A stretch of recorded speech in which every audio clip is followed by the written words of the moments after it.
Coba yuk yang kita cobain dari senior-seniornya apa sih rasanya gitu loh. Gini, Putal itu kan sifatnya edik dan parah ediknya. Jadi kalau kita nongkrong ke komunitas yang bukan sesama pemakai Putal, dia akan berantakan. Gue ngeliat ke bawah gitu, di muka gue ke bawah ada objek yang bisa gue lihat. Gue liatin lagi tuh gue ternyata sama nyokap. Semakin lama gue lihat, itu semakin lu silau natapnya itu, sampai lu bener-bener gitu.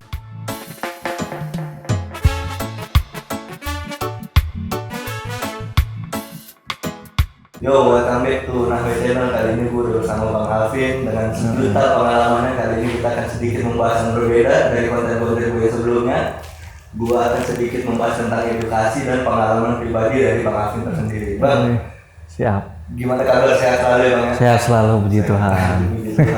Bang, gue penasaran nih Bang sama cerita lu yang lu bilang lu pernah masuk di Suri, pernah masuk Putal dari SD segala macam. Nah, gue bakal bahas itu belakangan, tapi gue pengen tahu dulu deh, gimana ceritanya anak SD bisa kena narkoba? Iya, jadi kenapa ya istilahnya tuh agak-agak gimana ya, bisa dibilang orang tuh nggak mungkin lah anak SD bisa pakai Putal. Nah, itu dia. Iya, karena gini, yang gua berawal dari lingkungan, mendapatkan lingkungan yang buruk ya. Iya. Di masa kecil gua gitu. Keluarga gue sih bukan keluarga yang gimana, keluarga yang normal lah. Tapi lingkungan yang buruk itu bisa membuat gua tuh jadi, atau membuat seseorang tuh bisa jadi monster gitu loh. Ya kan? Awalnya waktu gua kecil, gua tumbuh di lingkungan yang bener-bener yang gua ngeliat itu apa gitu loh, ya kan? Ini benda-benda apa yang kok asing gitu menurut gua. Ya lama-lama seiring berjalannya waktu, gue penasaran gitu. Namanya anak kecil kan pasti ada rasa penasarannya kan, kayak pengen nyoba atau apa kayak gitulah. Ya jadi awal-awalnya seperti itu, nyoba, lama-lama ketagihan dan asik gitu. Oke. Nah, kenapa bisa nyoba dan malah ketagihan Bang? Nih, gue penasaran gitu.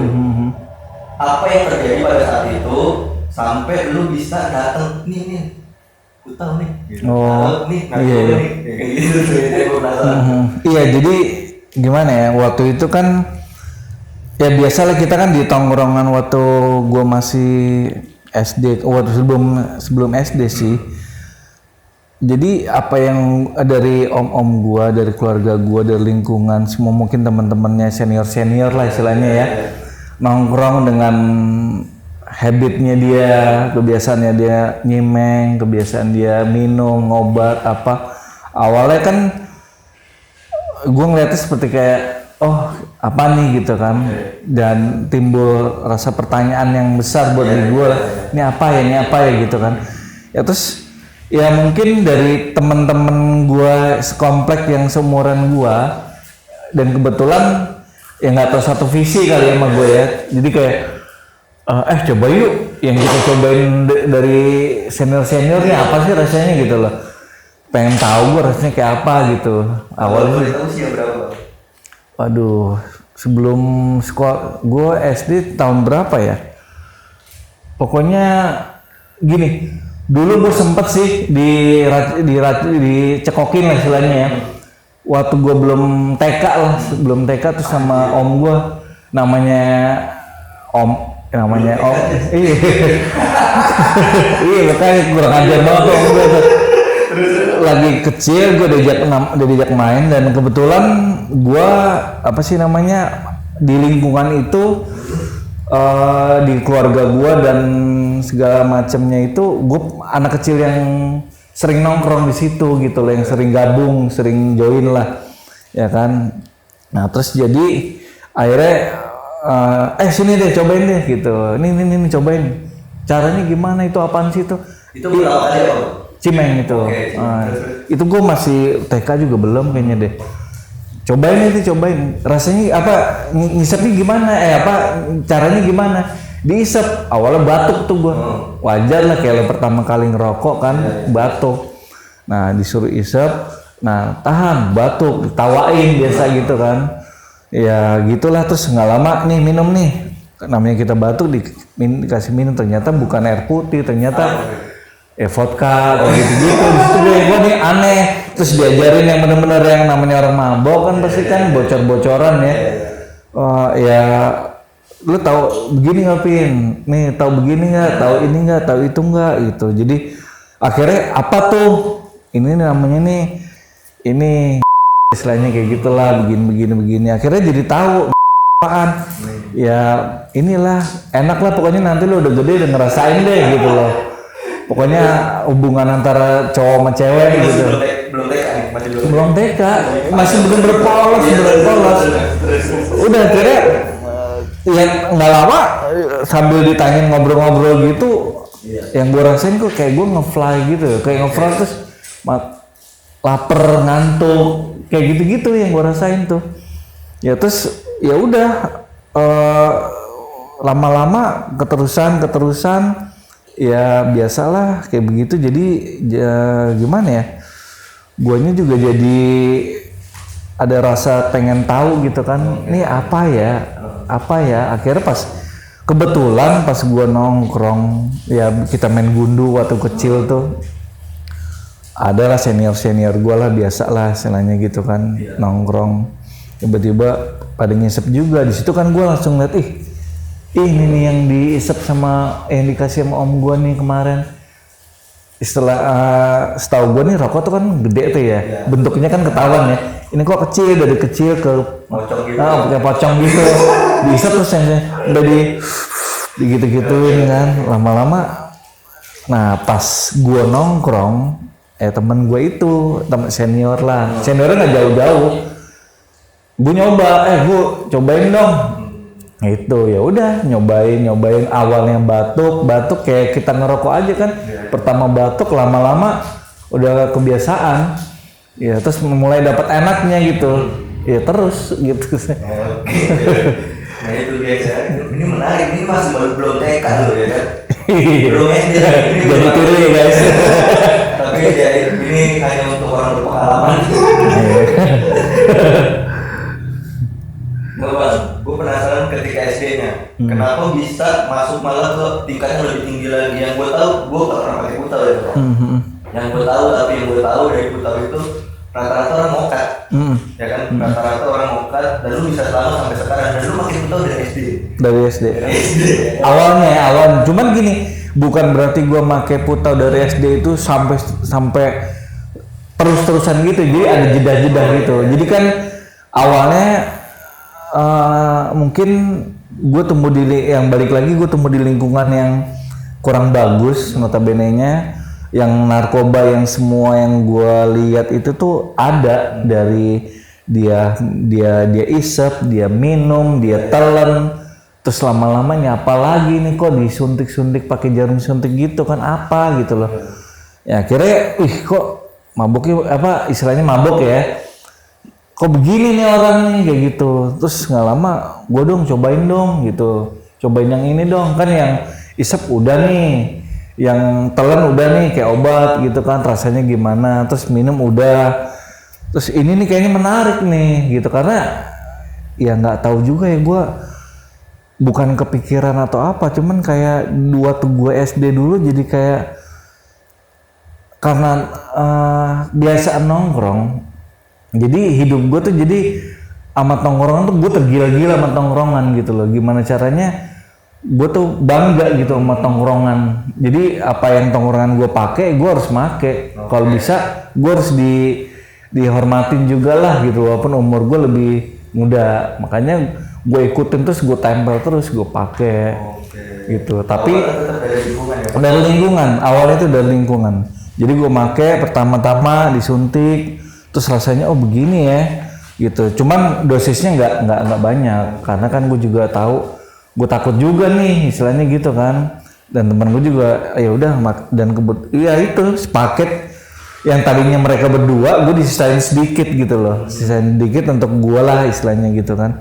Banyak atau enggaknya tidak dari mana ya Bang? Banyak nggak jumlah barangnya? Ya, dosisnya. Ya biasa sih kalau orang normalnya udah masuk di kategori junkie itu udah hitungan mili gitu. Jadi biasa kan ya Kalau namanya pakai putar, gua kan kebanyakan tuh di kipe istilahnya ya, disuntik tuh. Istilahnya kipe. Kipe, gitu. Di kipe itu ya apa sih namanya, ada intake insulin gitu, kita buka dulu tuh, kita masukin. Ya pokoknya ada banyak sih. Kalau misalkan kita rame-rame nih, bisa kita taruh di sendok. Jadi sendoknya itu barangnya kita taruh dulu. Terus berapa airnya tuh kita setting air nih. Misalkan satu orang 5 mili. Ya udah, berarti kalau kita 3 berarti ambilnya 15 mili. Nah udah, kita semprotin, kita aduk. Nah satu orang ambil tuh 5 mili. Nah itu dosisnya kayak gitu. Gitu. Nah Bang, setelah lu pakai putau, apa yang terjadi sama diri lu? Ya untuk awal sih belum begitu edik sih ya, karena kan kalau yang dinamain edik tuh udah kita make sekali, berurutan selama 2 atau 3 kali itu. Tapi kalau sekali itu dinamain tuh suges aja sih. Gitu. Jadi awalnya udah habis make, besokannya kayak aduh kangen nih gitu, pengen nyoba lagi ya. Berarti kan tuh kayak suges, walaupun badan nggak sakit gitu kan. Nah kalau edik ya udah bisa sampai tiap hari gitu, dalam seminggu tuh kita 4 kali make, itu udah masuk jangki dah. Lu berapa kali dalam seminggu? Waktu itu kalau SD gue masih bolong-bolong gitu, karena juga parahnya itu kan? Parahnya itu pas di saat gue mau masuk SMP.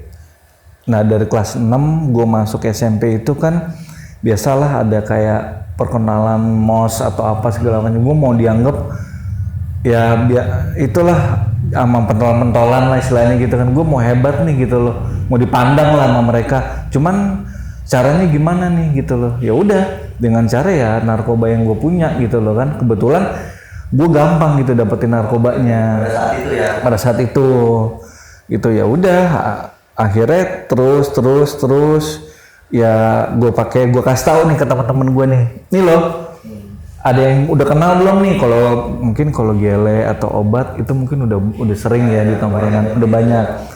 Nah kebetulan lagi boomingnya itu pas di zaman gue itu ya putau.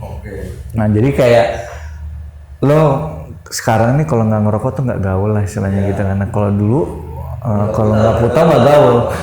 Dari lo orang miskin, orang biasa, orang kaya itu semuanya pakai putau. Ini absurd banget. Asli parah itu dulu zaman itu tuh gila. Jangan Itu. ditiru ya gitu. Iya. Intinya ya narkoba merugikan. Asli benar. Ya lanjut Bang ceritanya. Iya. Terus ya sampai SMP mulailah nyoba-nyoba yang baru-baru lagi. Itu putau tuh udah, tapi belum edik ya, masih belum edik bang, bukan edik, masih belum jadi jangki yang bener-bener parah. Gue selang-seling karena ya pakai putau itu harus gini nih, istilahnya tuh dia tuh modelnya emang perorangan, individual, nggak bisa per grup. Nah sekalinya dia per grup itu dia bahkan misahin sama komunitas yang lain. Dia akan nemuin komunitas yang sama yang dia gitu loh. Karena ya kalau gele atau segala macam itu kan nggak edik ya, cuman suges doang. Nah cuman kalau putau itu edik di saat orang, ini edukasi sedikit ya. Boleh. Karena kan gini, putau itu kan sifatnya edik dan parah ediknya. Jadi kalau kita nongkrong ke komunitas yang bukan sesama pemakai putau, dia akan berantakan. Kenapa? Kalau dia lagi nongkrong dia ada putau, kalau lagi nggak ada, dia harus nyari dong. Nah itu kan badannya dia kan sampai nagih banget. Iya nagih, parah nagih. Awalnya kayak pertama kayak resah banget, bener-bener bete, bad mood, sampai nanti tingkat sakaunya itu sampai badan tuh sakit, bener-bener sakit, bener-bener yang kayak ketusuk-tusuk gitu loh. Tulang lo bener-bener ketusuk-tusuk, terus badan lo dingin, panas dingin, terus nggak jelas lah, muannya marah-marah gitu. Ya itu ya guys, jangan ditiru itu sampai sekarang itu. Dan ini ada pertanyaan lagi yang memang sangat gila sih buat gue ya Bang. Tadi gue udah sedikit ngobrol sama Bang Alvin di balik layar. Kalau Bang Alvin itu ternyata kena HIV/AIDS. Iya. Ya, HIV/AIDS dan sampai badannya kurus parah dan pernah mati suri. Betul. Nah, gue pengen tahu prosesnya Bang. selama sampai lu bisa kena HIV/AIDS gitu. Awalnya apa yang terjadi sama lu? Ya awalnya tuh ya sering berjalan waktu yang tadi gue bilang tadi ya, dari SMP, SMA gue makin parah, SMA gue makin jadi jangki, terus akhirnya gue SMA nggak lulus, terus udah gitu bener-bener yang gue stop sekolah, gue maunya nongkrong, hidup gue cuman untuk drugs. Nah gue nggak tahu tuh apa yang namanya, ya apa yang gue pakai itu bakalan buat celaka dalam diri gue gitu loh. Yang gue tahu cuman gimana caranya gue bisa have fun, bisa seneng, ya kan, terus bisa terlampiasin lah gitu loh apa yang gue pengenin kan.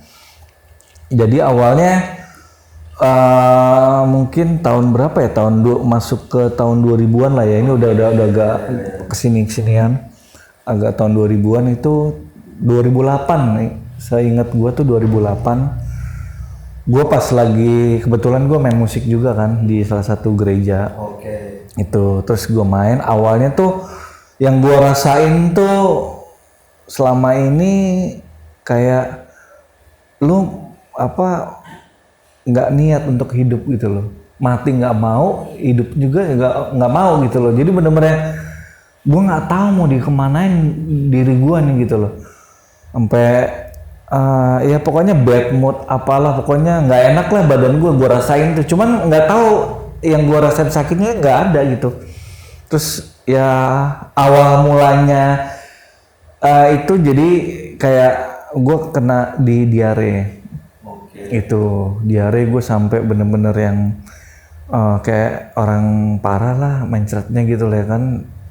Terus sampai imun gue turun, akhirnya gue jadi kayak seperti kayak makan gue udah nggak nafsu makan gitu. Disitulah badan gue benar-benar turun, karena lo bayangin aja, lo nggak bisa makan, lo sekalinya makan lo pasti muntah, terus lo tiap hari selama 20 kali lo BAB, dan BAB-nya itu tuh benar-benar air. Dan gue nggak makan sama sekali ya? Iya, sama penyakit itu. Penyakit itu. Nah, jadi sebenarnya gini, untuk kalian juga, untuk pengetahuan juga ya gini, putau itu di saat lo berhenti, ya di saat lo berhenti itu nggak langsung lo tiba-tiba hidup sehat terus lo bisa sehat gitu, sembuh gitu, nggak, karena masa inkubasinya itu antara 5 sampai 10 tahun ke depan di saat lo berhenti. Nah itu tergantung imun lo sama kesehatan lo, pola hidup lo. Kalau pola hidup lo hancur, ya kelar, karena virus itu kan ngegrogotin. Nah akhirnya gue masuk di fase yang seperti itu gitu loh. Jadi fase dimana gue udah melewati sakau, dimana yang melewati semua-muanya lah gitu. Tapi gue tetap masih pakai drugs, tapi gue udah stop putau ya. Nah terus nggak lama, ya itu akhirnya jadi sakit yang gua rasain di badan gua gitu loh. Jadi ya badan gua nggak nafsu makan, terus begitu gua muntah, terus berat badan gua turun. Gua pikir tuh kayak ya sakit BAB biasa. Gua sampai ke dokter, kemana-mana, ya dikasih obat BAB tuh kayak udah kayak makan permen aja. Gitu. Nah yang gue penasaran itu bang, lu cerita tadi sampai badan lu kurus sampai 25 kilo. Betul, iya. Umur 26 tahun. Iya betul. Ya kan? Gila, itu kalau buat gue pribadi itu sangat parah banget ya bang. Dan lu bisa bertahan hidup gitu. Iya. Apa awal motivasinya sampai lu bisa semangat tetap ingin hidup gitu? Ya jadi waktu itu kan saat gue lagi bener-bener parah-parahnya ya karena sakit itu. Yang tadi gue bilang, gue selama berbulan-bulan gue nggak bisa makan, gue nggak bisa minum. Ya minum muntah mulu.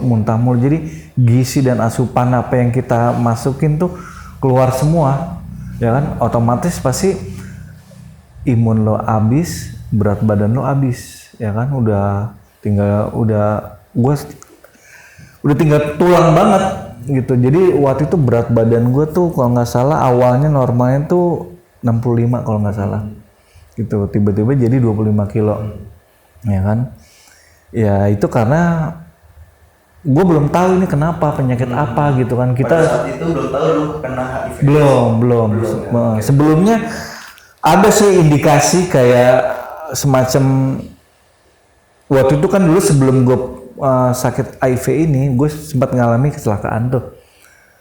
Sampai kaki gue patah. Nah sebelum dioperasi kan pasti kita kan ditanya sama dokter tuh kan, ditanya apa sih namanya, kita ada riwayat apa nih, penyakit apa, dan di tes darah semuanya hasilnya negatif gitu. Makanya ya indikasi-indikasi yang gua rasain itu tuh nggak ke arah ke sana gitu kan.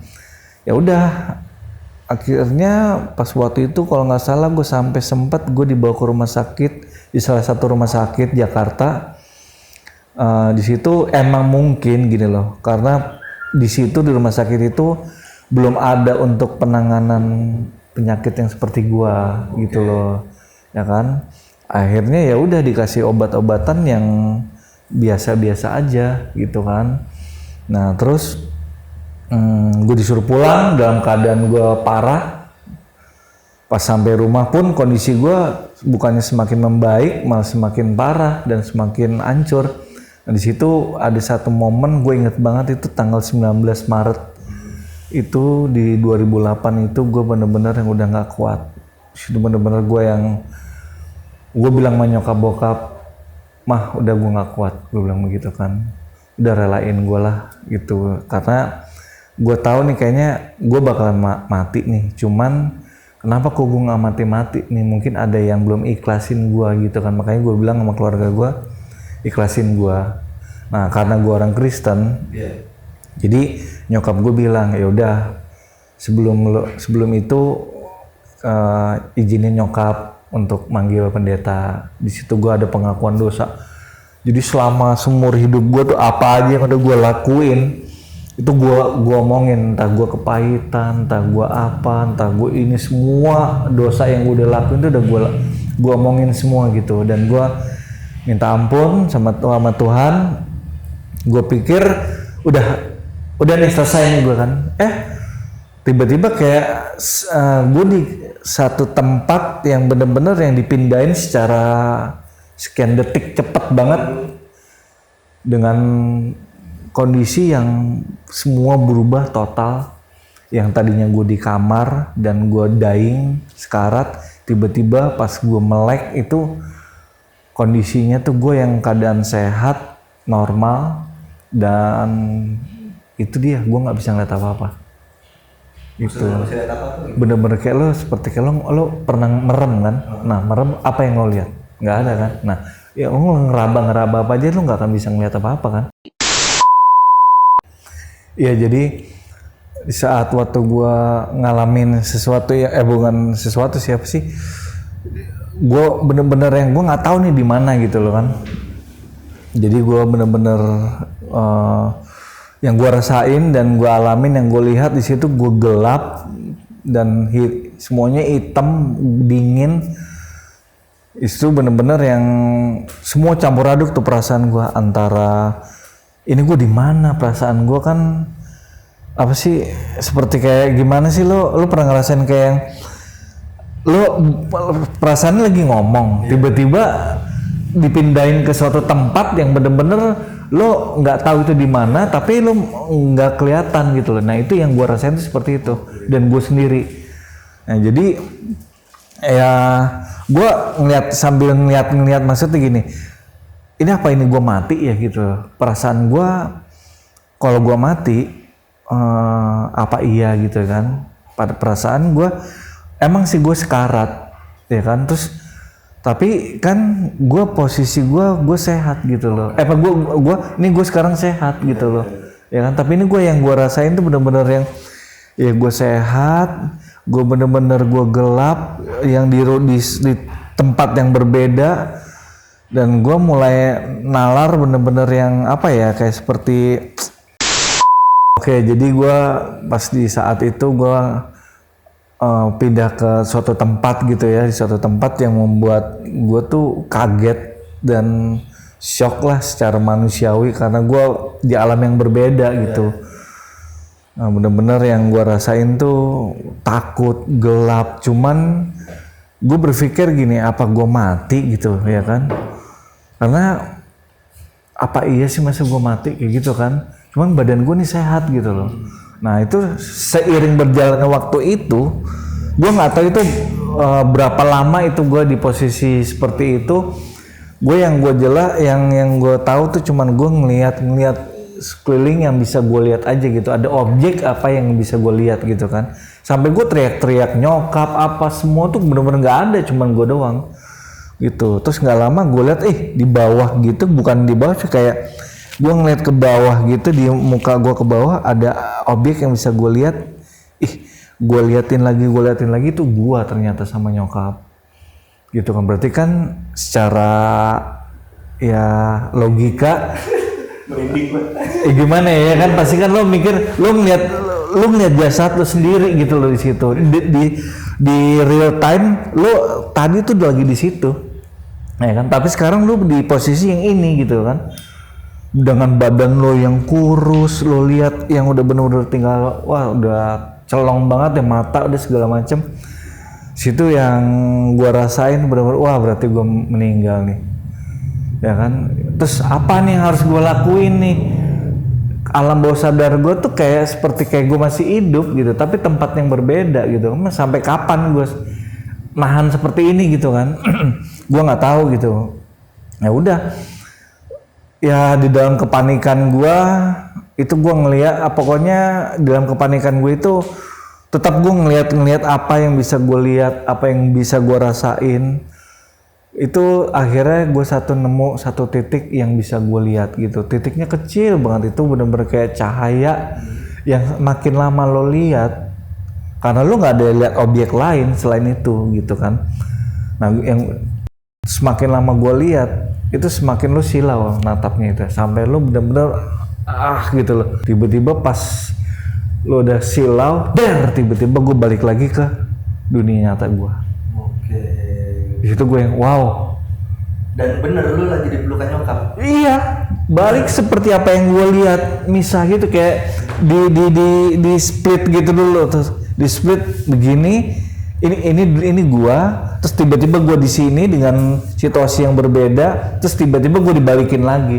Berarti kan apa itu kan, gue nggak tahu tuh entah mati suri atau apa. Yang jelas gue tanya sama nyokap, mah yang gue rasa ini begini loh gitu, yang tadi gue ceritain itu. Nyokap juga bilang napas lo udah nggak ada, itu kita semua udah pasrah. Situ bener-bener yang gue yang wow. Jantung ada semua ada, kita normal. Cuman balik lagi, gue di posisi yang tadinya seger lagi jadi sakit lagi. Coba di real life gitu loh. Ya udah, akhirnya nyokap gue bilang, pas banget kebetulan, jadi di kamar gue tuh kayak ada TV gitu ya, kecil gitu. Terus nyokap gue bilang, ada kata yang nyokap gue bilang tuh yang gue inget, nih lo lihat deh tuh, pas banget. Gue nggak tahu itu maksudnya Tuhan atau apa, pokoknya bener-bener beriringan banget gitu loh. Di saat ada film namanya Passion in Christ. The Passion of Christ itu. Nah itu kan cerita tentang rohani Kristen ya, tentang Yesus di saat dicambuk. Itu pas gue lihat bener-bener wow. Itu kan dia dicambuk, lo tau kan luar biasa sakit ya kan. Nah nyokap bilang ke gue, tuh lo lihat deh, apa yang Tuhan rasain, apa yang Tuhan alamin, nggak sebanding dengan apa yang lo alamin. Nah itu di situ gue mulai kayak nggak tahu kenapa ya, mungkin gini, alam bawah sadar gue atau roh gue yang ada di dalam diri gue ini kayak oke, mulai ada untuk nimbulin rasa semangat untuk hidup lagi gitu loh. Walaupun gue nggak tahu ini sampai di mana gitu loh nanti umur gue nanti kan, yang pasti selama gue masih bisa bernafas ya kan. Nah, terus nyokap juga ngomong, nanti kita lihat deh, pas di saat nanti matahari terbit, kita bisa melihat matahari terbit, berarti ada pekerjaan Tuhan yang luar biasa buat lo, dibilang gitu, yang lo akan kerjain. Situ gue yang masih oh gitu ya gitu. Udah sering berjalannya waktu itu gue nggak bisa tidur. Ya normal aja kayak gue masih sakit, gue nggak bisa tidur tuh. Ngeliatin jam, ngeliatin detik, ini jam segini, tiba-tiba pagi mulai jam 5:30, jam 6 mulai matahari terbit. Di situ gue mulai ada pede lah, percaya diri yang wah berarti kayaknya gue dikasih kesempatan ya sama Tuhan untuk hidup nih, gitu. Oke.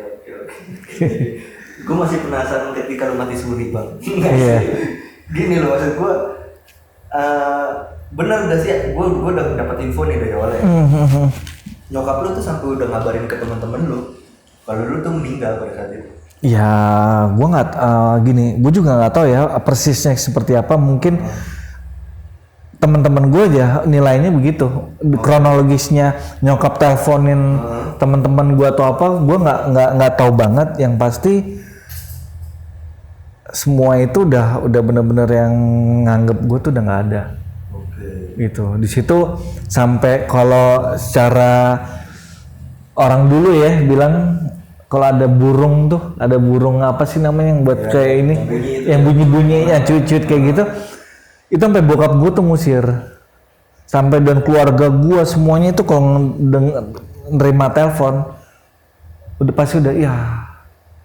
pasti udah kabar buruk nih dari keluarga gue nih gitu kan, kayak gitu yang gue rasa, yang gue ini cuman kalau untuk kronologisnya gue nggak tahu entah nyokap telepon atau apa pokoknya. Yang jelas kan gue waktu itu kondisinya gue gimana mau mikir, gue ya udah sekarat gitu kan, entah nyokap nelpon, yang pasti sih mungkin nyokap ngabarin pasti kan, namanya ada kayak ibarat kata nih kita keluarga kita ada yang meninggal misalkan amit-amit ya, pasti kan keluarga kita ngabarin teman-temannya siapa, ini di sini meninggal gitu. Karena apa? Yang dilihat udah nggak ada, udah nyokap gue udah ngeliat udah diginin, nafas gue tuh udah nggak ada. Jantung bang, nggak ada juga, bener-bener. Tadi nggak ada semua. Ya stuck aja dia begitu. Bener-bener bisa dikatakan memang sudah nggak ada. Mungkin. Iya, udah nggak ada gitu. Ya itu dia, gue juga nggak tahu ya itu bisa dibilang gue mati atau mati suri. Yang jelas kata nyokap, gue nggak ada nafas dan gue bisa ngelihat jasad gue itu kan apa tuh namanya tuh, gue juga nggak tahu tuh. Sih sebenarnya ya yang udah nggak masuk logika. Iya kan, namanya roh lo sendiri gitu. Bisa ngelihat, iya kan? Mungkin ya gue juga nggak pernah mati sebenarnya. Iya. Nggak tahu ya kan. Mungkin itu roh lo ngelihat jasad lo sendiri. Iya. Ya itu disebutnya apa ya kan? Iya. Entah itu mati suri atau apa, mungkin ya orang-orang yang bisa menjelaskan ya gue nggak tahu ya. Ya cuman kan takutnya kan gue gini loh, ada orang yang ngomong itu bohongan tuh atau apa segala macem, ya gue nggak tahu, terserah deh, yang penting yang gue rasain tuh selama itu tuh kayak gitu. Iya, yang pernah lo alami. Yang gue alamin benar-benar kayak gitu. Nah itu ya guys ya, luar biasa banget. Iya. Nah bang, ketika lo bisa dikatakan bangkit lagi kan, bangkit lagi. Maksudnya apa nih, bingung gue ya. Bisa rise from the dead lah. Kasih kesempatan betul. Dikasih kesempatan untuk ada di dunia ini lagi dalam keadaan lo kritis pada saat itu. Dan pada saat itu lo udah tahu ya lo kena HIV. Itu. Apa yang membuat tuh bener-bener sampai bangkit lagi, sampai semangat hidup lagi? Sedangkan satu hal yang lo tahu, HIV ini banyak orang yang masih menganggap penyakit mematikan. Penyakit mematikan dan menular. Iya betul. Menular. Tapi itu pasti kan secara diri lu pribadi gitu, itu pasti membuat lu drop, anjir gue punya penyakit yang bahaya banget. Pasti. Punya penyakit yang bahaya banget, apa gue bakal dikecilkan banyak orang, atau keluarga gue sendiri pun akan mengecilkan. Itu kan pasti ada di bayangan. Nah tapi lu bisa semangat dan bangkit dan hidup sampai sekarang dan sehat lagi, gemuk sekarang. Amin. Apa yang terjadi sama diri lu pada saat itu? Pada saat itu yang buat gue semangat adalah apa ya, mungkin gini, satu adik gue sih waktu itu gue lihat, karena kan gue anak tunggal yang nggak jadi ya gitu loh, anak tunggal yang nggak jadi, dan akhirnya gue dikasih adik gitu yang bedanya 20 tahun sama gue. Dan pas gue kondisi kan kalau nggak salah gue umur gue 26 tahun ya. Nah adik gue tuh umur 6 tahun. Duh masih lucu-lucunya banget kan. Gue masih bener-bener yang selama 20 tahun gue pengen ngelihat adik gue tuh kayak apa ya. Pengen apa ya, kebanyakan kan gue ngeliat teman-teman punya adik atau apa, tapi gue anak tunggal yang adik gue kayak apa ya. Nah pas kalinya lahir dan ada, ya masa gue cuman bisa ngeliatnya cuman sampai di sini doang sih. Di situ ya sama mungkin ya mungkin itu sih yang gue alamin sih. Gue pengen ngelihat adik gue tumbuh besar gitu loh. Nah secara semangat sampai lu bisa berbaur sama banyak orang lagi dan sampai kita duduk lagi, apa yang buat lu berani seperti itu? Pede. Ya gue sebenarnya gini, kalau secara manusia ya gue yakin semua orang juga pasti ngelakuin hal yang sama ya seperti gue, atau apa yang gue rasain pasti mereka juga pasti sama gitu. Yang bisa buat gue sampai sekarang ini, yang bisa terlepas dan gue bisa bangkit gitu lah ya dari mentality keterpurukan apapun itu, yang bisa balikin itu semua ke Tuhan. Tuhan ya. Gitu, balik lagi ke Tuhan. Ini bukannya kayak sorohani ya, cuman emang bener-bener gue ngalamin satu turbulence di situ yang Tuhan tuh sebenarnya mau pakai gue gitu loh. Pengen apa yang Tuhan mau nih dalam diri gue nih selama ini, karena gue bebal, gue bandel. Asli gue dulu orangnya tuh bandel banget. Jadi salah satu cara untuk Tuhan nangkep gue ya gue dihajar dulu. Awalnya gue dikasih kecelakaan. Terus gue pas di saat gue kecelakaan, gue di rumah sakit gue pengen gue mau bertobat, tapi kenyataannya namanya manusia nih ya kan, lidah nggak bertulang. Pasti saat ini di saat lo lagi lemah, lo pasti lo yang lo cari Tuhan, tapi pas di saat lo lagi kondisi lo udah bangkit ya mungkin Tuhan lo abain. Nah begitupun juga waktu itu gue sampai akhirnya begitu lagi dihajar lagi sama Tuhan. Ini bangor banget nih anak gue yang satu ini nih, dihajar lagi bener-bener. Itu awalnya gue nggak dikasih ya, cuma dikasih gue tabrakan, kecelakaan, kaki gue patah gini dong. Ini sekarang bener-bener nih lo lihat nih apa kurang nih gitu. Dan orang-orang juga banyak bilang gitu, saudara gue semua yang dengar kabar gue, dengar gue begini sampai gue sekarang ini, pasti mereka ngomong cuma satu, kalau lo nggak bertobat Tuhan tuh sayang banget sama lo. Mau sampai berapa kali lagi lo dihajar, ini jangan sampai ketiga kalinya gitu. Kalau sampai ketiga kalinya lo begini lagi, gue nggak tahu lagi deh mau bilang apa. Nah itu pun dengan proses yang udah gue dipanggil Tuhan, udah ya maksudnya udah sampai ya sempat gue relapse lagi, sempat jatuh bangun lagi. Iya tadi gitu ya, gini ya guys ya. Gue tadi sama Bang Alvin di balik layar sempat bercerita ya. Bang Alvin tetap menceritakan sesuatu setelah terjadi dan sembuh, lu sempat balik lagi. Sempat balik lagi. Jadi awalnya gue sempat udah sembuh ya kan. Terus Tuhan bawa gue di suatu lingkungan yang baru, dunia yang baru. Gue tiba-tiba dengan adanya nih, jadi gini, awalnya kan waktu gue di rumah sakit itu gue pindah rumah sakit, dan rumah sakit itu ada seorang ibu-ibu. Ini flashback sedikit ya. Jadi ada seorang ibu-ibu yang biasalah di rumah sakit ada yang pelayanan doain orang-orang yang kebetulan sama agamanya gitu kan. Ya udah gue didoain di situ, gue ngeliat dia tuh gila ya, ibu-ibu ini ya hatinya luar biasa banget ya, doain gue. Sementara gue anak muda nih, gue didoain sama orang tua. Masa gue begini sih? Di situ gue timbul kayak, akhirnya gue ngomong sama tuh ibu hebat ya bisa ngelayanin. Saya pengen deh kalau nanti saya sembuh, saya bisa sama seperti ibu ngelayanin gitu. Kayak pengen ada rasa kepengen gue untuk ke dia gitu loh. Oh dia bilang kalau misalkan gitu ada nanti kalau emang mau dilayanin lebih lagi, kita ada tim dari mereka yang lebih banyak lagi istilahnya gitu, lebih detail lagi lah. nanti saya bawa nih orang-orangnya gitu. Dan kebetulan dibawa tuh selang 2 hari 3 hari udah dibawa, akhirnya datang beneran berapa hari kemudian ada pendeta dari luar negeri gitu. Dia bilang, lo sakit apa? Biasalah ditanya. Ya gue sakit gini, gue sakit HIV. Terus tanya agama gue apa. Gue bilang ya gue Kristen dari sejak kapan. Gue bilang gue Kristen dari sejak lahir.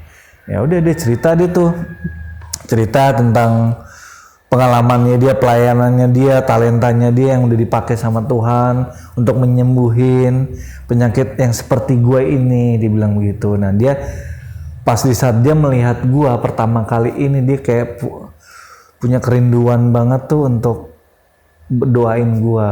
Di situ ya udah didoain melalui perantaraan seperti kayak tisu waktu itu yang ada, didoain sama dia. Dan sekali lagi nih bukan tisu ya yang nyembuhin gue, tapi bener-bener Tuhannya yang nyembuhin lewat tisu ini gitu. Ya udah gue didoain karena gue pengen mau sembuh kan. Siapa sih yang nggak mau sembuh kan lagi kondisi kayak gitu.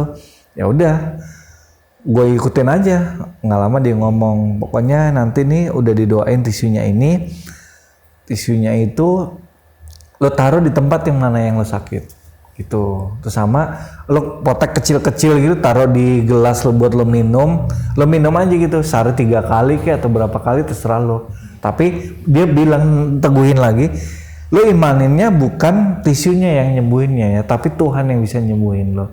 Oke, gue bilang gue terima.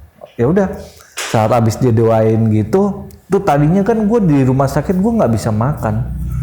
Nggak bisa, lu nyokap bawain makanan kayak paling enak pun juga nggak akan gue makan, karena ya orang HIV itu kan nafsu makan hilang gitu. Jadi apa yang kita lihat, apa yang kita ingin tuh nggak ada efeknya buat gue gitu loh. Tapi waktu itu dia bawa kayak makanan fast food gitulah yang biasa aja kayak nasi sama ayam gitu. Pas habis selesai dia doain gue, udah dia pulang, gue tinggal sendiri di rumah sakit. Gue ngeliat, tuh gue kok lapar ya. Perasaan gue nggak pernah ngerasain lapar, walaupun gue sakit gitu loh kan. Akhirnya gue cobain dulu nasi sebutir doang, kok enak ya. Bukan enak tapi rasa nasi. Akhirnya gue cobain lah, gue potek ayamnya dikit, rasa ayam. Yang selama ini gue coba nggak ada rasa apa-apa. Udah di situ gue langsung bener-bener yang gue makan, sampai sambal-sambalnya gue makan. Abis gue makan, abis pula lagi, abis. Dan ya itu lagi, waktu gue kemarin sakit itu, di situ gue ada di usus gue tuh ada namanya jamur kandididas. Dan di mulut gue juga itu ada jamur yang banyak banget. Ya itu jamur apa nih Bang? Nah jadi gue juga nggak tahu ya, waktu itu dibilang sama dokter namanya jamur kandididas. Itu jamur yang benar-benar hidup berparasit. Gue juga nggak tahu, mungkin salah nyebutin, ntar dokter-dokter ngeliat atau apa. Pokoknya ada jamur yang nyebabin gue BAB gue tuh apa maksudnya nggak normal. Jadi gue harus minum obat gitu loh, minum obat bener-bener yang obatnya tuh asli mahal banget. Terus di mulut gue nih, di dalam langit-langit gue tuh, lu kayak sariawan, cuman bukan sariawan, bener-bener kayak jamur. Itu ada ratusan di lidah gue semua.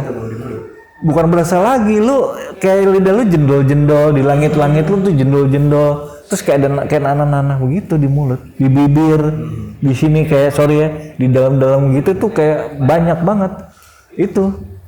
Akhirnya ya selama jamur itu masih ada, gue nggak akan bisa pup normal, BAB normal. Gitu kan gue sempet nanya sama dokter, dok kapan sih gue bisa pup normal? Ya selama pengobatan ini tergantung imun sih, pokoknya dibilang begitu kan. Akhirnya setelah gue makan makanan yang tadi, perut gue sakit, gue langsung pup gue normal. Di situ gue teriak benar-benar di rumah sakit tuh udah kayak orang gila, sampai suster sama security tuh sangkanya tuh ada apa gitu loh. Gue teriak karena gue saking, ya gimana sih lu tiba-tiba ngelihat bukan ngeliat, lo ngerasain normal. Yang tadinya gue dengar dari dokter ini BAB gue belum normal karena dalam masa penyembuhan. Ini kontan langsung sembuh. Di situ kan gue pikir, wah Tuhan, di situ gue langsung mulai lagi balik ke religi itu. Wah Tuhan, terima kasih Tuhan yang lo udah nyembuhin gue. Gue akan bakalan lebih serius lagi deh dalam hidup gue ini, ke nyerahin diri gue ke lo gitu. Ini setelah balik lagi apa memang sudah bener-bener mentok nih? Awal gue sembuh tuh dulu. Nah terus akhirnya si pendeta gue yang tadi doain gue, dia nanya dong setelah seminggu 2 minggu, dia nanya apakah gue udah meninggal kah, atau gue masih hidup atau masih di rumah sakit. Dia pengen tahu dong ininya gimana gitu, dampaknya gitu. Dia telepon, terus gua angkat, gua bilang gue udah di rumah. Di situ dia langsung wow, dia kaget, wih udah di rumah, wah hebat ya, kayak gitu. Ya udah, kapan nanti ada waktu ketemu saya ya. Dia kebetulan saya lagi ada di Jakarta, lagi mau ngadain seminar kayak fellowship healing gitu, fellowship tentang kesembuhan gitu. Jadi ada yang penyakit kanker, dia karena konsennya ke situ, kanker, HIV, tapi HIV cuma gue doang baru tuh, yang lain tuh kanker apa segala macam. Situlah gue dibawa sama dia untuk kesaksian apa yang udah gue rasain, apa yang udah Tuhan bawa, apa yang sudah Tuhan beriin buat gue sampai gue sekarang bisa survive sampai sekarang ini. Itu gue cerita tuh bla bla bla bla bla bla bla. Ya terus nggak lama ya itu di sini gue ngelihat Tuhan tuh mau pakai gue dari awal sebelum gue dikasih sakit. Yang gue tadi bilang, ini anak nih bandel banget nih, gue mau kasih sesuatu buat dia nih. Makanya tiba-tiba abis selesai kesaksian itu, ini unik lagi nih ceritanya. Jadi ada 2 kesaksian. Nah yang pertama, pas yang kedua dibilang, Vin nanti ada kesaksian lagi nih gitu kan. Tapi di lain tempat, cuman jeda waktunya lama. Kamu mau ikut kita makan dulu apa enggak? Ya karena gue malu kan, gue belum kenal dia banget. Yaudah deh nanti aja kan, gue pakai motor. Yaudah saya kan pakai motor, nanti tinggal kasih tahu aja alamatnya di mana, ntar saya datang sama jamnya. Oh ya udah, ya terus mungkin gue dikasih berkat kan berupa uang gitu kan.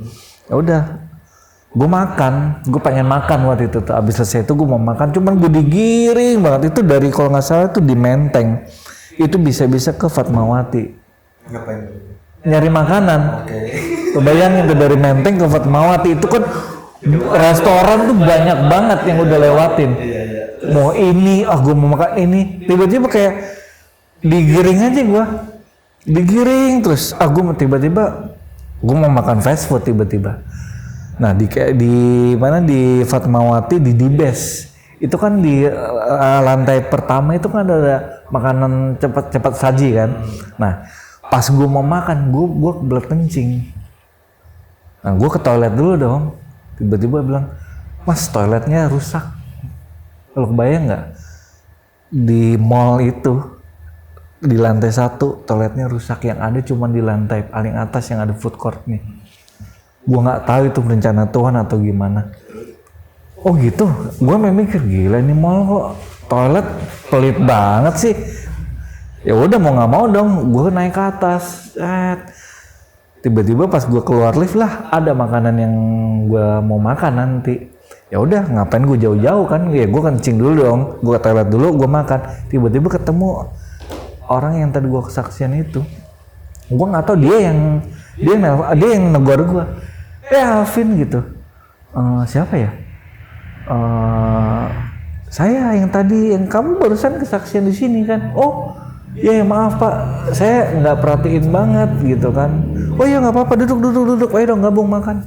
Dia sama istrinya, udah makan bareng segala macam, cerita lah segala macam. Wah Tuhan tuh hebat ya, luar biasa banget ya terhadap hidup kamu. Iya Pak, saya juga kurang tahu juga ini kenapa bisa terjadi dalam hidup saya. Gue bilang gitu kan. Mungkin ada maksud Tuhan buat diri saya. Nah, pas di saat itu dia langsung kayak ngeluarin pancingan kata-kata, kamu udah kerja apa belum? Gue bilang saat ini sih gue belum kerja. Ya gue dulu kerja karena gue sakit, gue keluar. Oh gitu. Terus mau sekolah Alkitab nggak? Duh. Dulu bayangin sebelum gue punya penyakit ini, sebelum gue patah, itu gue sempet ditawarin sama orang gereja gue yang dulu banget. Sebelum kejadian ini dua ini nih, patah sama gue HIV ini, gue dibilang, Vin, lo mau nggak sekolah Alkitab? Gue nggak mau. Ya karena gue masih ngerokok, gue masih mabok, gue masih segala macem kan. Gue nolak terus. Tiba-tiba sekarang dibalikin lagi. Lo mau nggak? Apa kamu mau nggak sekolah Alkitab? Gue bilang mau aja. Tiba-tiba gue ngomong begitu. Karena gue pikir kan, sekolah Alkitab gimana ya? Kehidupan gue yang nongkrong, bahasa gue bebas, cuek apa segala macam. Ini gue ke satu kehidupan yang bener-bener yang gue harus sopan, yang harus bener-bener rohani. Kan nggak gue banget istilahnya gitu kan. Tiba-tiba, gue jalanin aja. Gue jalanin, ya puji Tuhan, ya gue lulus gitu. Ya gue sampai selesai.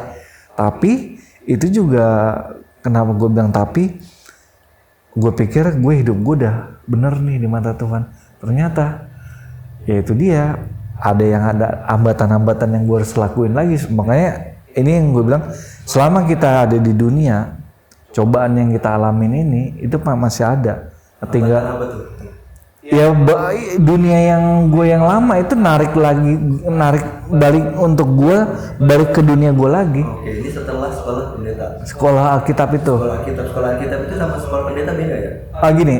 Sekolah Alkitab sekolah pendeta itu dia mendidik seorang itu untuk menjadi pendeta, pelajaran Alkitab semua. Ya semuanya yang dibahas Alkitab.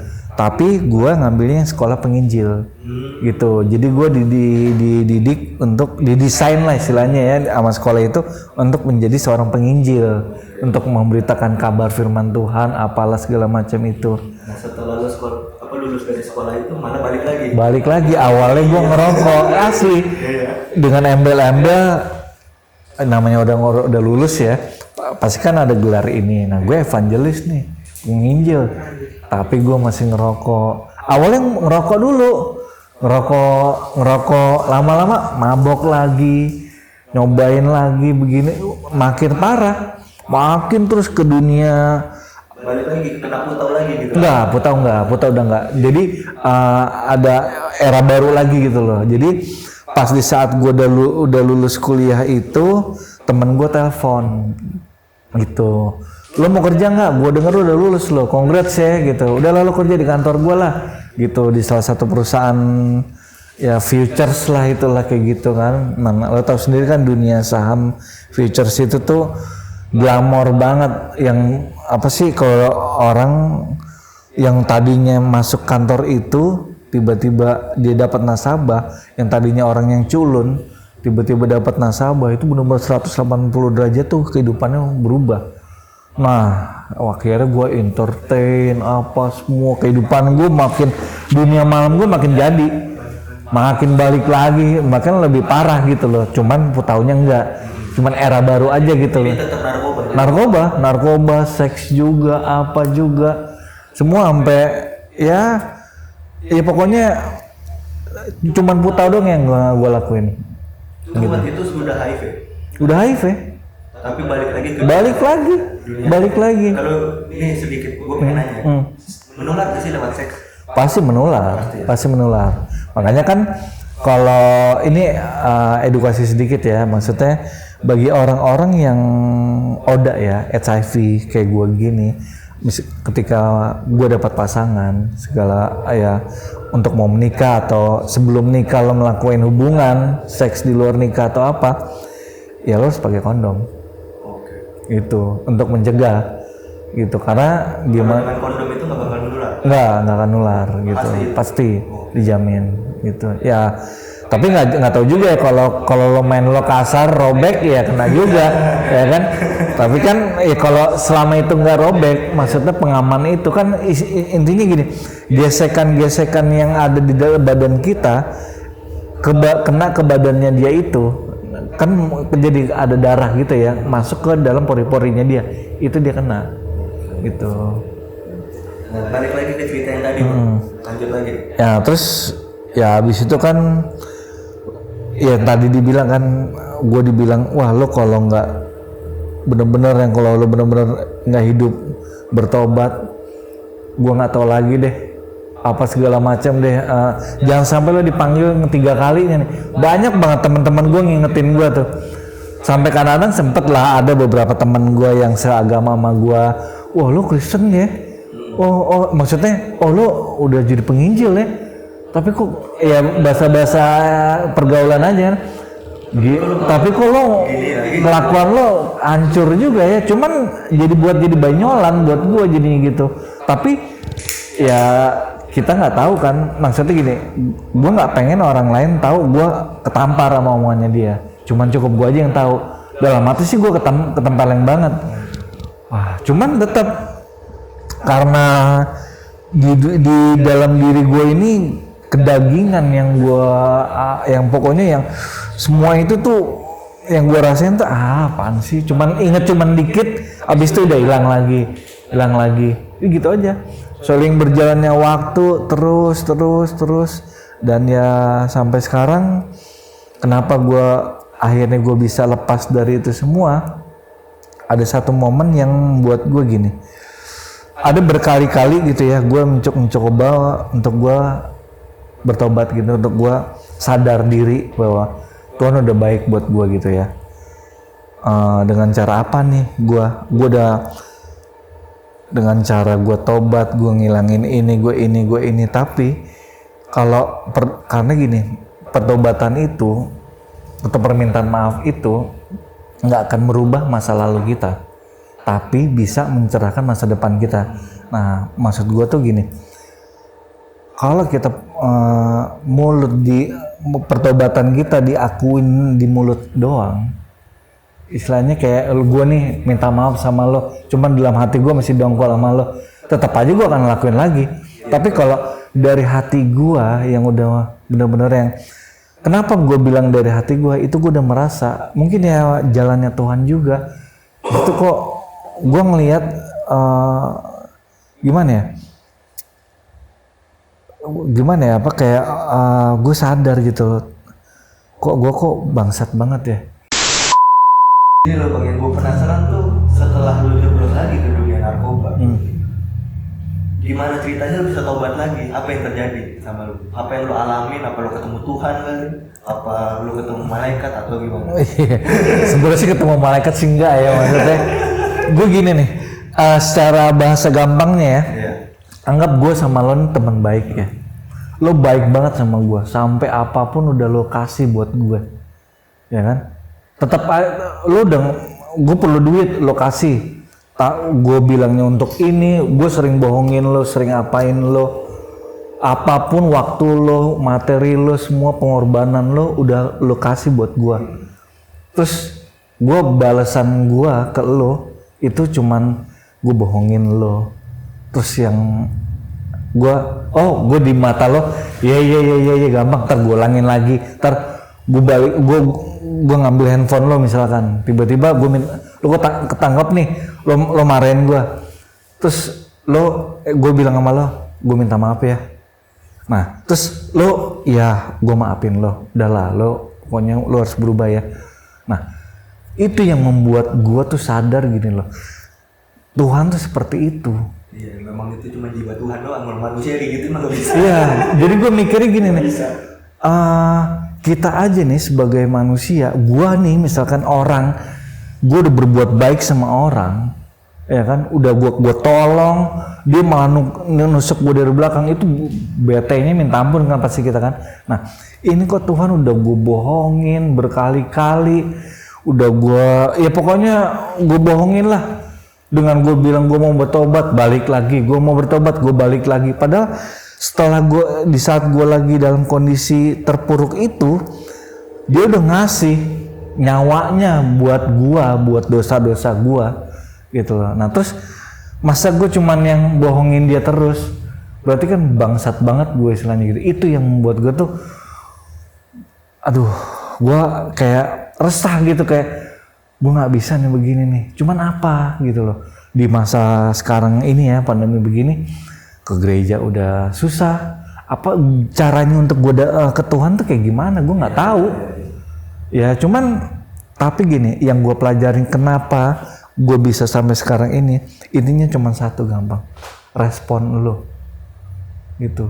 Ketika lo dipanggil dan lo ngerespon, dan saat lo ngerespon, lo bersedia, nah udah, biar Tuhan yang bawa. Nah, sama hidup gue sampai sekarang ini, itu udah campur tangannya Tuhan. Karena gue kemarin Tuhan panggil, gue masih nggak ngerespon, gitu. Nah sekarang gue benar-benar sadar, gue harus ngerespon panggilannya dia. Ternyata, ya gue juga sempat mikir sih waktu gue dulu gue masih narkoba, gue mikir gini, gue kok beda ya sama lo ya misalkan gitu ya, sama orang lain, sama teman-teman gue yang lain. Mereka narkoba juga nih sama gue, cuman kok dia nggak kena sakit gitu loh. Kok gue yang, entah gue yang kecelakaan, entah gue yang sakit, pokoknya gue kayak berbuat dosa sedikit tuh, pokoknya ada aja punishmentnya gitu loh buat gue. Tapi mereka enggak gitu. Di situ gue langsung, oh ternyata awalnya lu merasa itu tidak adil ya Bang? Iya itu. Pada akhirnya? Ya pada akhirnya ya gue akhirnya ngerespon, gue give up, gue bener-bener udah nyerah. Tuhan, udah Tuhan, mentok udah bener-bener, apalagi yang gue mau lakuin. Dan ada satu momen juga yang buat gue bener-bener yang itu yang tadi dibilang, ada kayak suara dalam hati gue gitu. Gue nggak tahu itu suara hati apa suara Tuhan ya. Bener-bener dia bilang, gue udah untuk bawa lo ke gua, untuk bawa lo hidup bener tuh apa lagi sih yang harus gua kasih gitu loh. Nyawa udah gua kasih buat lo. Lu denger suara gitu? Itu kayak suara hati gitu, gimana sih?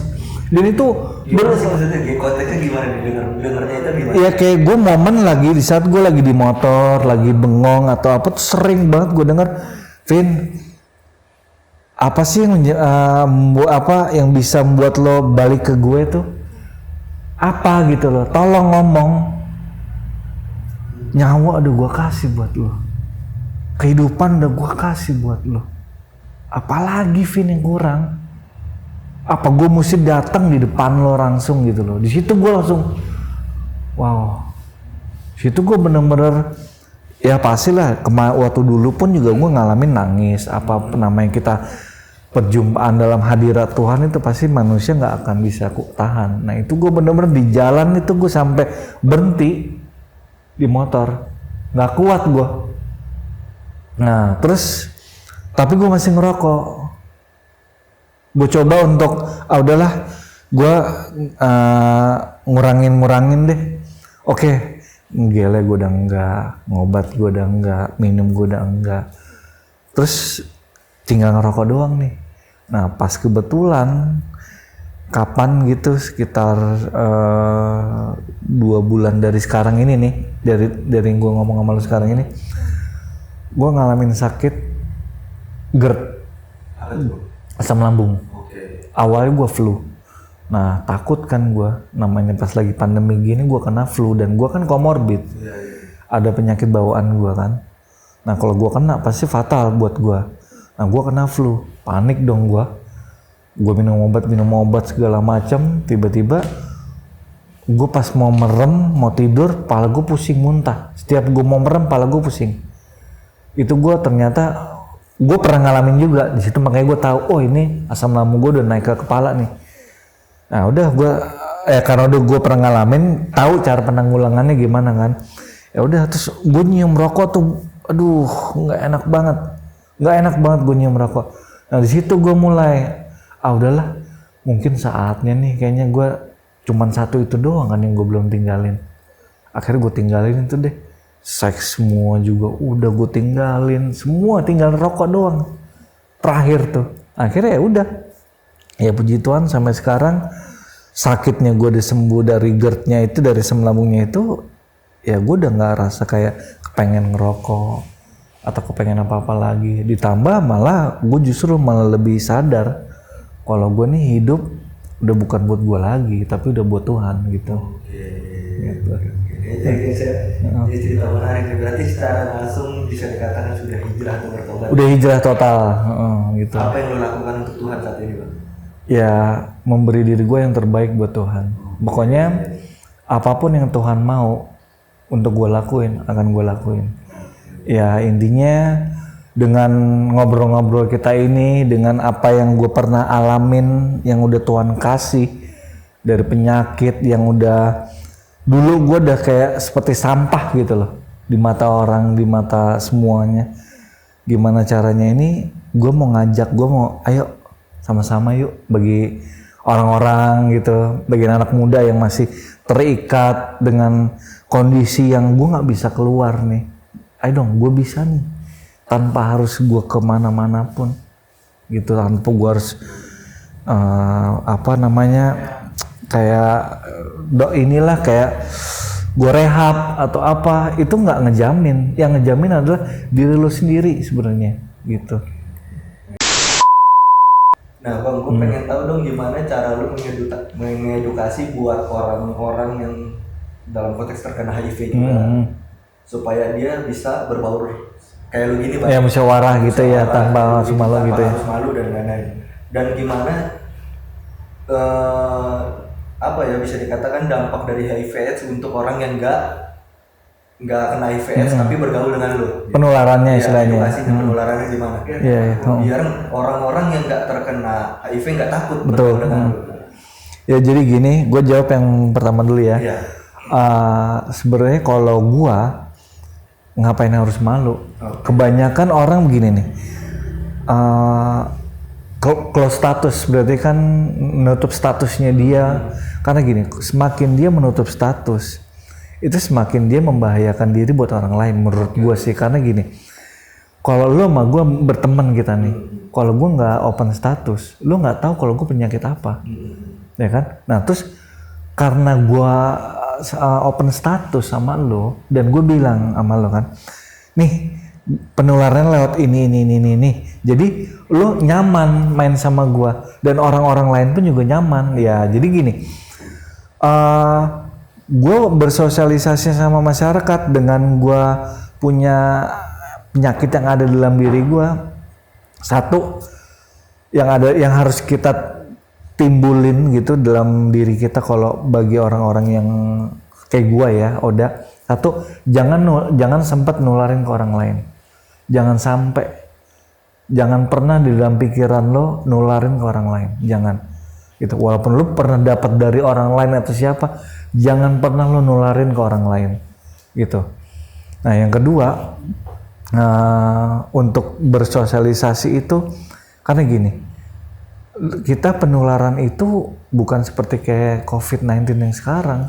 Jadi lo nggak perlu malu karena gini, lo ganti baju gua lo pakai itu nggak akan berpengaruh, nggak masalah buat diri lo. Jadi kita bisa bersosialisasi, bisa berteman, ngobrol dengan apapun itu gitu. Nah untuk yang kayak tadi gue bilang masalah ini kan sesama jenis. Kalau yang lawan jenis kayak pacar, ya itu kan tadi gue udah bilang kalau lo mau berhubungan seks atau apa ya harus pakai pengaman.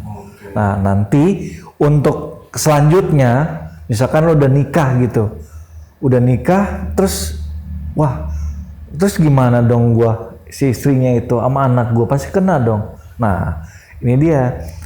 Ini ada program, sebenarnya udah lama itu program itu di pemerintahan ini yang di salah satu rumah sakit yang udah gua jalanin sekarang ini ya, yang dapat edukasi dari rumah sakit itu. Jadi gini, di saat lo nanti nikah sama orang yang benar-benar yang bukan Oda, itu lo harus bawa orang itu ke dokter lo, gitu. Bahwa nih dok, gue punya cewek yang bakalan jadi istri gua. Nah nanti akan dikasih tahu tuh sama dia cara-caranya sampai nanti akhirnya ketika si orang itu berhubungan seks atau yang udah dalam nikah mau punya anak, istrinya nggak kena dan anaknya nggak kena. Nah itu dari dokter yang akan edukasi. Bisa diarahkan gitu. Nah, gue pengen tahu dong penularan secara persisnya itu seperti apa? Ya melewat yang bisa terjadi gitu. Transfusi darah. Hanya transfusi darah. Transfusi darah gitu. Berarti selain itu nggak bisa. Selain itu nggak bisa. Gitu. Nah itu ya guys, itu sedikit edukasi dari Bang Alvin tentang HIV/AIDS. bagi orang-orang yang sudah terkena jangan pernah minder ya bang. Iya, ngapain malu kita istilahnya. Yang penting kan tadi gue bilang kita jangan sampai nularin ke orang. Yang kita sama-sama pakai baju kok, ngapain malu? Gitu. Bagi orang yang belum terkena atau mungkin jangan sampai terkena lah. Jangan sampai. Jangan pernah untuk menjauhi orang-orang yang terkena HIV/AIDS karena lu bisa dengar sendiri secara penularan itu nggak bisa secara, bahkan liur gimana bang? Kalau liur bisa dibilang persentasenya cuma sedikit gitu loh, nggak seperti kayak transfusi darah. Gitu. Cuman gini, untuk gue bilang kasih sedikit masukan lagi, dengan orang-orang kayak gitu justru harus lo rangkul. Iya betul. Karena gini loh, orang-orang HIV itu ODA ya istilahnya dibilang, orang dengan HIV/AIDS itu yang diserang tuh, yang harus dijaga tuh adalah imunnya dia. Imun berkaitan dengan mentalnya dia drop, imunnya dia makin turun. Nah caranya gimana? Lo harus rangkul, biar gimana caranya dia nyaman. Di saat orang itu nyaman, percaya diri, dia mentalnya dia akan naik dan imunnya dia akan naik. Itu kan ngebantu banget.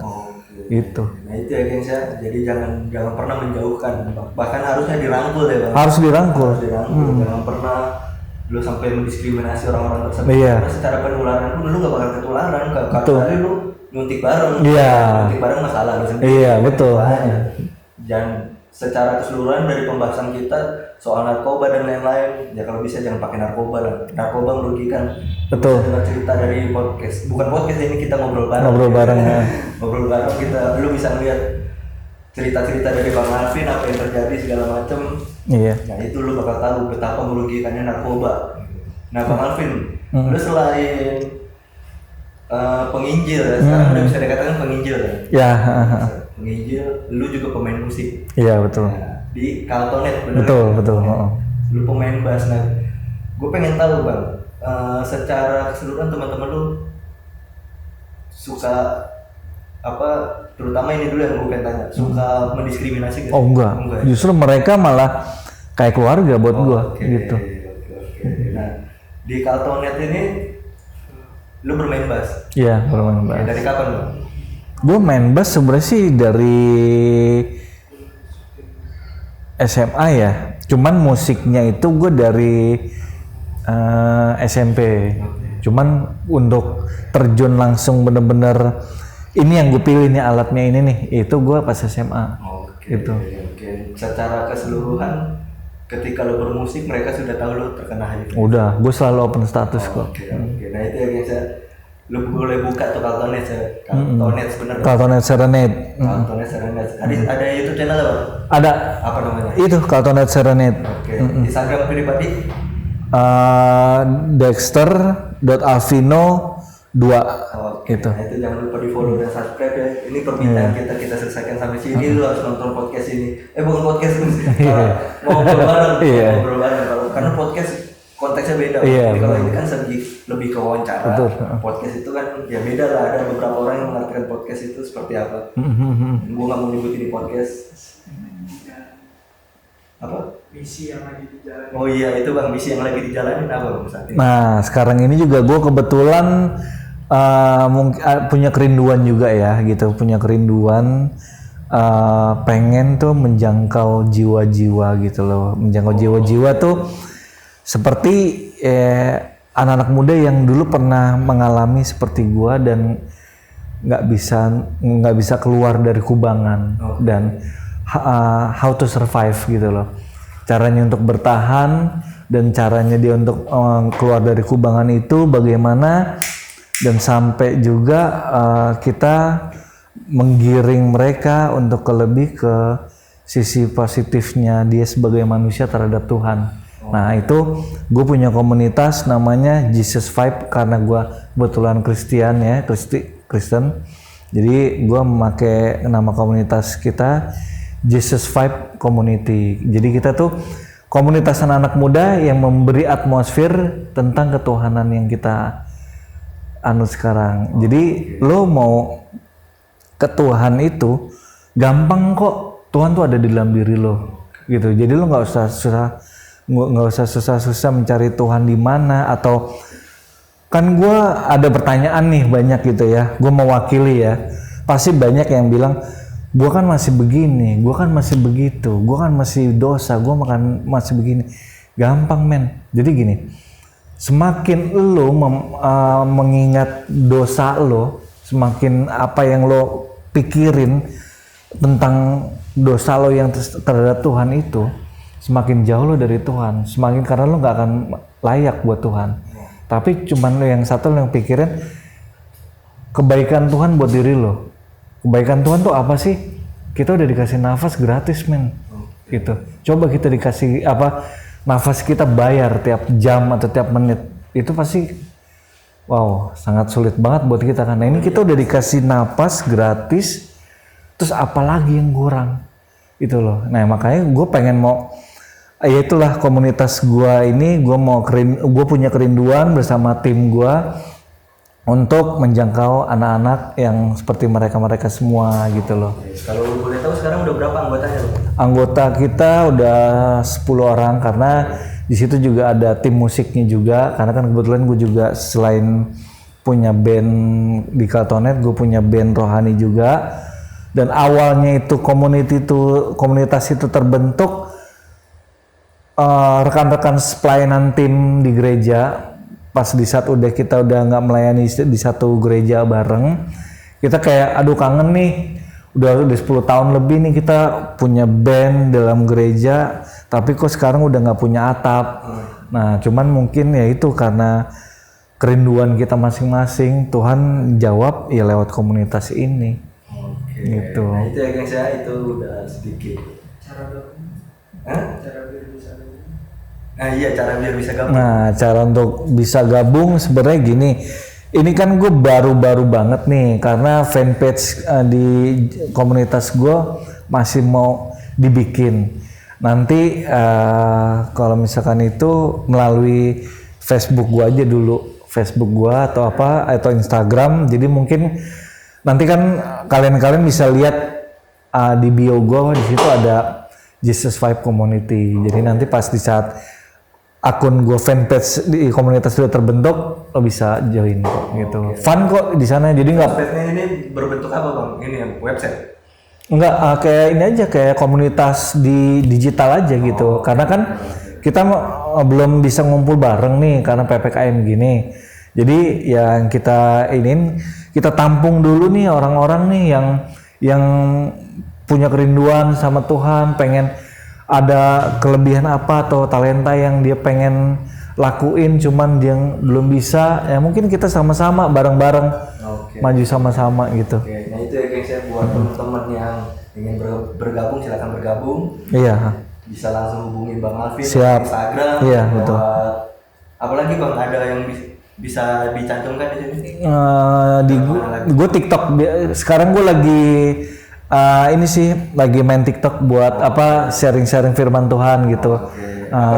TikTok gue itu Alvino_Dexter7. Oke, nah itu guys, silakan dihubungin langsung. Alvinonya pakai V ya, bukan pakai F. Nah itu guys ya, kita udah sedikit banyaknya ngobrol-ngobrol sama Bang Alvin, dari pengalaman Bang Alvin yang sebelum TK udah kena narkoba sampai pada akhirnya bejat banget ya. sampai pada akhirnya Bang Alvin bertobat dan mengenal lebih jauh. Buat teman-teman yang punya kesamaan seperti Bang Alvin, boleh sharing-sharing bareng. Dan buat teman-teman yang tidak mengalami kejadian seperti Bang Alvin, kalau bisa nggak usah sama sekali. Bener. Karena itu benar-benar merugikan, benar Bang. Nggak ada gunanya. Nggak ada gunanya.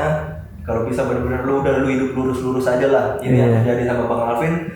Bang Alvin orang yang dipakai Tuhan dan kebetulan dia selamat, belum tentu itu lu bisa selamat. Ya itu benar, ya, benar, kan? benar. Utamanya di situ. Iya benar, ya, kan? masih untung gitu loh. Kalau misalkan nggak selamat, kalau misalkan gimana coba ya kan? Iya, kalau yang lain belum tentu bisa selamat. Iya. Ini memang kebetulan Bang Alvin dipakai oleh Tuhan, makanya dia selamat sampai saat ini. Amin, iya. Nah itu yang tadi kita sudah sebut, tadi Instagramnya apa Bang, sebutin lagi Bang? Dex, atau ntar dicantumin lagi ya, gue agak sedikit lupa. Oke, nanti di Siap. di WhatsApp ke gue ya Bang ya. Nanti Instagramnya Bang Alvin bakal gue taruh di bawah, YouTube channelnya Kaltonet juga bakal gue taruh di bawah. Jangan lupa follow, like, dan subscribe. Jangan lupa follow Bang Alvin, subscribe Kaltonet. Buat teman-teman yang mau hubungin Bang Alvin silakan langsung, nanti gue cantumin. Oke semuanya, thank you. Siap. Makasih banyak buat Bang Alvin. Ngaju terus ya Jangan kita. kapok ya Bang ya. Amin, enggak akan. Oke, thank you Good guys. semuanya.